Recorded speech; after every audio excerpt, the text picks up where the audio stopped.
بسم الله الرحمن الرحيم. عما يتساءلون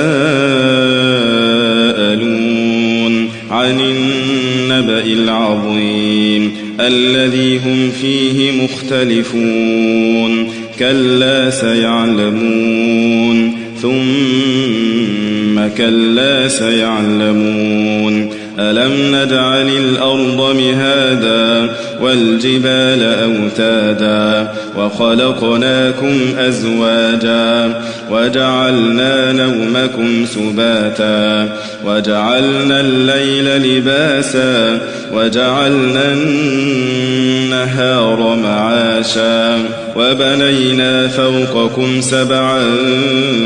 شدادا وجعلنا سراجا وهاجا وأنزلنا من المعصرات ماء ثجاجا لنخرج به حبا ونباتا وجنات ألفافا إن يوم الفصل كان ميقاتا يوم ينفخ في الصور فتأتون أفواجا وفتحت السماء فكانت أبوابا وسيرت الجبال فكانت سرابا إن جهنم كانت مرصادا للطاغين مآبا لابثين فيها أحقابا لا يذوقون فيها بردا ولا شرابا إلا حميما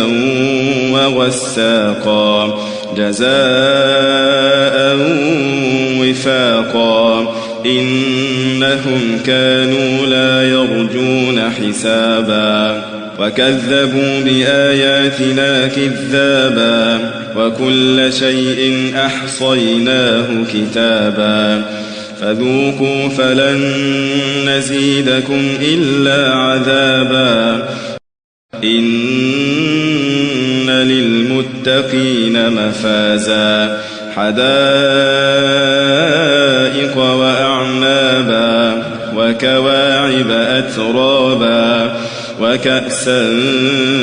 دهاقا لا يسمعون فيها لغوا ولا كذابا جزاء من ربك عطاء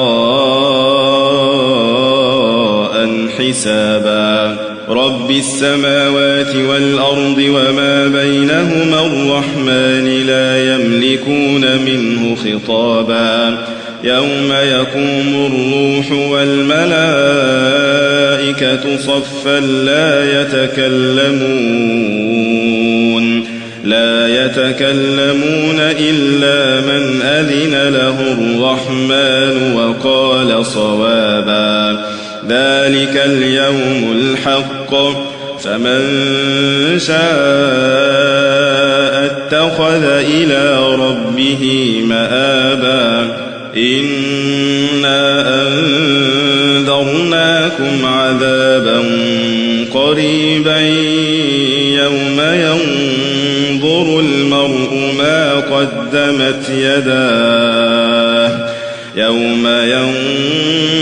المرء ما قدمت يداه ويقول الكافر يا ليتني كنت ترابا.